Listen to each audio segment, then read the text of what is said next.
Ladies, gentlemen, good afternoon. This is Germinal Van.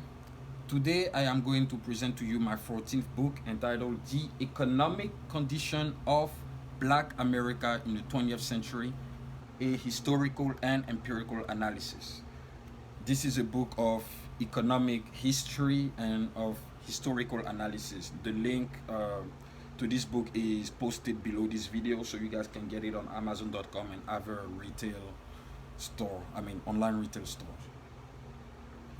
So I was always tried the the economic condition of black Americans. I always wanted to understand why they're the most impoverished among all the communities in the US. But in order to understand their economic condition today, you need to understand the history behind it. So you need to go back a century earlier, maybe 2 centuries earlier. So in this book, what I tried to demonstrate was to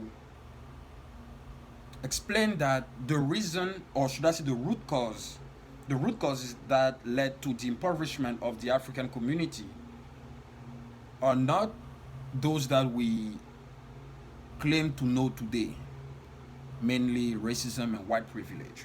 Of course, racism and white privilege did play a role in the impoverishment of black people, but they were not the main factor. They were not the primary factor that led to that impoverishment.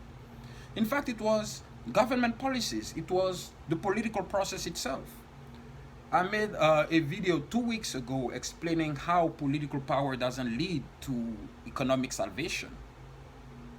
And I was explaining that there was a lot of, I was explaining that so people tend to believe that they will have their economic emancipation by putting their fellows in office, in political office. And by doing so, the political process, in fact, impedes your ascension to economic mobility. It prevents you to move forward. And that's what I explained in this book. It was the political process. Because racism in itself cannot do much unless the government or unless the state legitimize it. And that's what has happened in this country. In 1865, slavery was abolished. And I would say a couple years later, there was an amendment that was passed, which was the 13th Amendment. And the 13th Amendment completely abolished slavery in the United States. So the slaves were free. But it is also interesting to understand that even before the abolition of slavery, there were in fact some African Americans that were very much prosperous. They were having businesses, restaurants, hotels. They were wealthy, even wealthier than some white people. And their clients were white. And that was 1830, 1840. Slavery was still a legal institution in this country. But how these black people became rich in a time where slavery was still a legal institution? It was in fact the market process. What I tried to explain in this book was that the economic progress that black people made throughout the 20th century wasn't made by the political process, it was made by the market process. Because when black people tried to rely on the political process to advance their condition, whether it's political, economic, or social, they had a lot of trouble. But under the market process, though, you had more black people that became prosperous, that moved from the lower class to the middle class, and those who were in the middle class moved to the upper class. Because even in the market process, even the racist employer needs labor. and blacks were willing to work long hours for low wages. So it is important to understand that when you have an income, you're no longer poor, because poverty is the absence of income. When you have income, you're no longer poor, but you are not rich either. Once you start working or when you have an income, poverty becomes subjective. It is based on, let's say, where you live and your living of standard itself. But you're objectively poor when you make absolutely zero income, zero money. So a lot of blacks were willing to work long hours for low wages, so long as they have employment. So in the 19th century, when slavery was abolished, there was a Civil Rights Act that was passed in 1868. At first, they tried to pass it in 1866, but Andrew Johnson, who was a slave owner and probably the most, not even probably, the most racist president that this country has ever known, tried to undermine that bill. So he vetoed the bill, and then Congress override his veto and passed the bill, and then the Civil Rights Act of 1866 was implemented. That's when they were able now to implement the 14th Amendment. And the 14th Amendment gave the right to full legal citizenship to black people and to minority groups in general. And in 1870, they passed the 15th Amendment, which gave the right to black people and to minority groups to vote. So the right to vote to black people was already established then. So it was the role of the federal government to protect these rights against the coercive power of state and local governments. But instead, the federal government failed black people. The government that we love to rely on to think that it's going to solve our problems, it is that same very government that failed black people. Because Jim Crow was implemented in the South as a political and legal system to maintain black people as second-class citizens. So their constitutional rights in those states were trumped. So it was the role of the federal government to step in, to intervene, to protect the rights of black people. But instead, they applied the rule of states' rights. Oh, no, states have the right to manage the politics and the way they want to treat their people. But it is the role of the federal government to intervene when the constitutional rights of an individual are trumped by the coercive power of government. And the federal government of the United States did nothing. So what happened? So black people started moving to the north during the Great Migration. So the Great Migration had two main periods. So the Great Migration of 1916 and the one from 1940 to the 70s. So black people start moving toward the north and toward the west because it was in those areas that there were more economic opportunities for black people to thrive. So the economic progress that black people made throughout the 20th century, it was made through the use of the market process. And the political process was that mechanism that tried to maintain black people below as second-class citizens.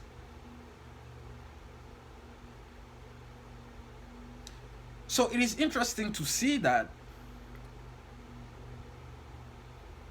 when blacks became free as full legal citizens of the United States, the federal government did not give them any resource to start in society.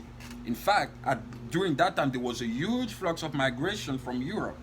And the Europeans that were coming in the U.S., the government was giving them land so that they can start, because at that time the United States was an agricultural society. So the government was giving them land resources to start their business, to create the wealth.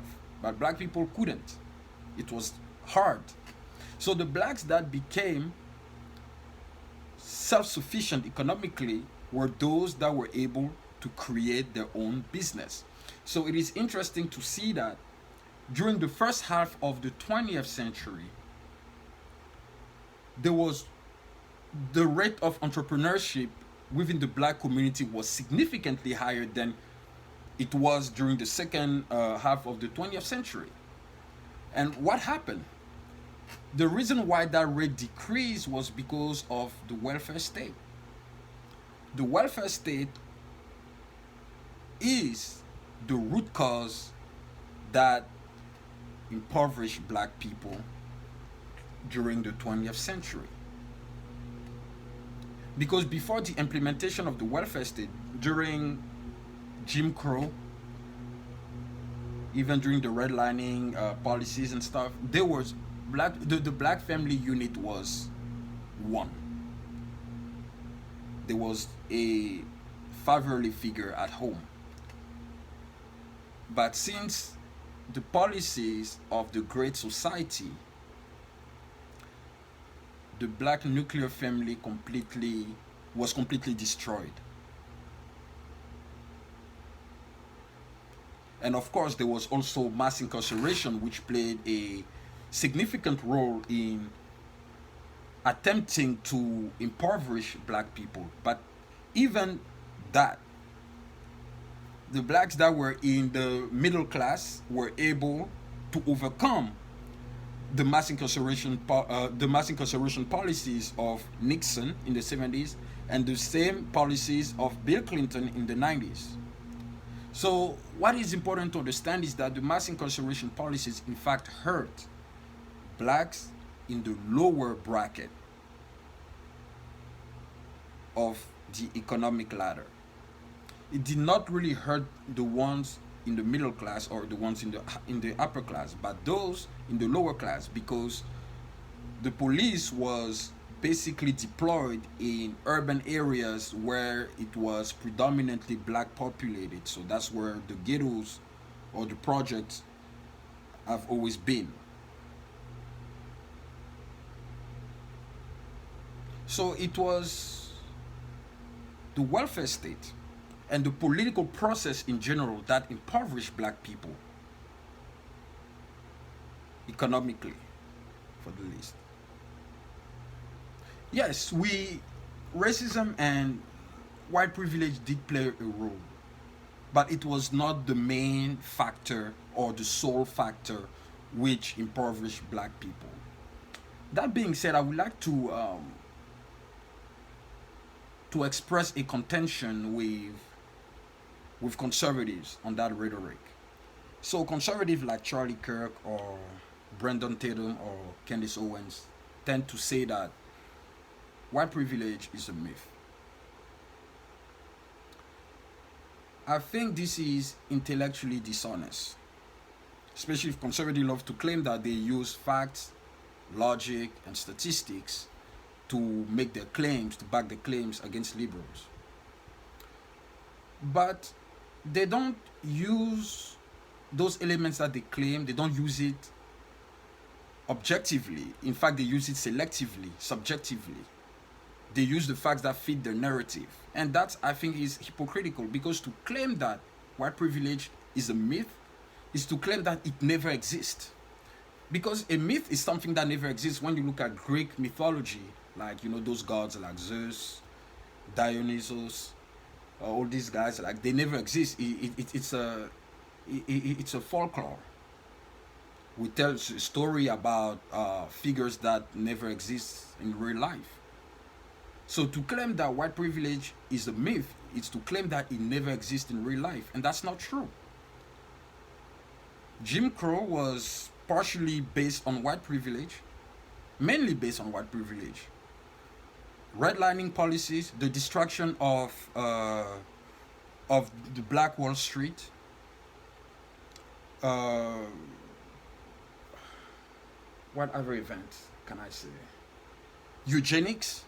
All these were based on white privilege because it was to show that whites have a superior culture than blacks, and that blacks were inferior and they were savages. So to claim that white privilege is a myth is, it's wrong. It's not a myth. It does not play a role anymore. It has existed, but it is no longer relevant in the economic evolution of black people in the 20th and the 21st century.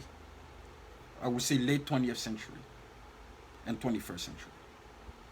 Because today, any black person can become anything he or she wants in this society. Any black person can become anything he or she wants in this society. All that person needs is to graduate high school, to not have a kid in his in his adolescence, or to have a kid after being married, to take all jobs possible, and yes, like these are the main principles that people have to follow if they want to escape poverty. If you do that, you will surely escape poverty. The blacks who have made it in this society, most of them have done those things. I say most of them, but not all of them. But most of them have done those things. So there is no white privilege about it. But white privilege did exist. It did exist. It's a fallacy to say that it's a myth. It's not a myth.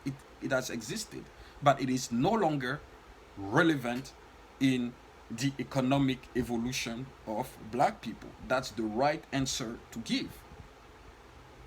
Because to claim that it's a myth is to completely deny a part of the history of this country. It's intellectually dishonest, and it is hypocritical in my opinion.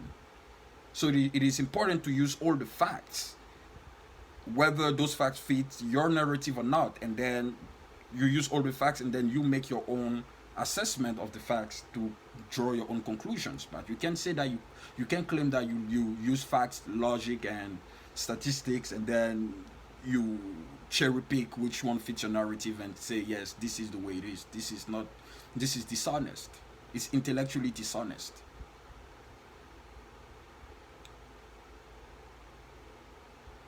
So today in this 21st century, the African American community is unfortunately the most impoverished community of the country. And as I expressed earlier, it was of course the welfare state. What is important to understand about the welfare state is that it was of course uh, implemented the first time by Franklin Delano Roosevelt, but it was expanded by Lyndon Johnson. And what in fact has expanded the welfare state was the Civil Rights Act of 1964. Because it is important to understand about this bill is that it was in fact a social contract. It was a social contract between an ethnic group and a political party.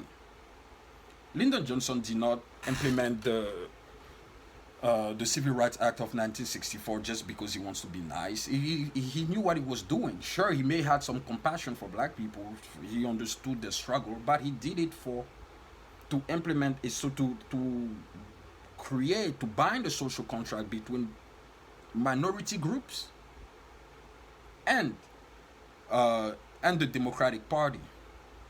And that is the reason, if you notice, since 1964, blacks and most minority groups all vote Democrats. It was a social contract, and that social contract create, in fact, or should I say, it has extended the dependency of the citizen toward the government. That social contract extended or deepened the dependency of the citizen toward the government. So that social contract legitimized the welfare state that Lyndon Johnson expanded in the 60s. The policies implemented within that welfare state destroyed and impoverished black people. The political process that which is supposed to protect the citizens, so black people, destroyed the black community. It was the market process that helped black community to move forward. It was through the means of the market process that black people were able to create employment. They were able to create more entrepreneurship within the community. It wasn't the political process, it wasn't political power that emancipate black people. It was the market that emancipate black people. That's what I explain in this book. Most of the black people that became politicians became richer, but the community that they represent remained poor. I explained that in my 2 weeks old video. It is important to comprehend fully that the political process has never ever lifted a community to better ends. The market process has always done so. The communities that are richer or wealthier today are so because they've used the market process. They did not use the political process. Legislation, rules, and regulations are the elements that prevent a community or the citizenry to elevate itself, economically speaking.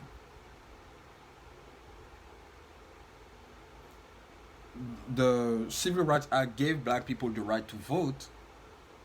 It gave them political right, but it took away their economic rights, because since that bill was implemented, there was a lot of black people that basically regressed economically, especially those who were already in the low income bracket had trouble to be lifted because of the policies that were implemented. So that's what I explained in the book. So it was the welfare state, it was government policies, it was the political process that impoverished black people. It was not racism or white privilege, although these two elements played a role at some point in the history of this country. So, ladies and gentlemen, that was my explanation of this book. So, this book is not a book of policy recommendation. There is no specific set of policy prescriptions that I suggest in the book. Instead, I just made an analysis of the root causes of the economic condition of black people. So this book is available on Amazon. You guys can get it anytime. Please order your copy, read it, and let me know what you think. Leave a review on Amazon. Also, do subscribe to my YouTube channel. I want to say thank you to everyone who already subscribed. The channel is growing. Keep supporting me. Let's promote liberty. Let's promote the truth. Let's promote education. Let's promote the scientific inquiry. Let's promote financial freedom. Let's promote everything that can help, not just black people, but the individual to thrive in a society. Thank you very much to all of you, and see you guys next time.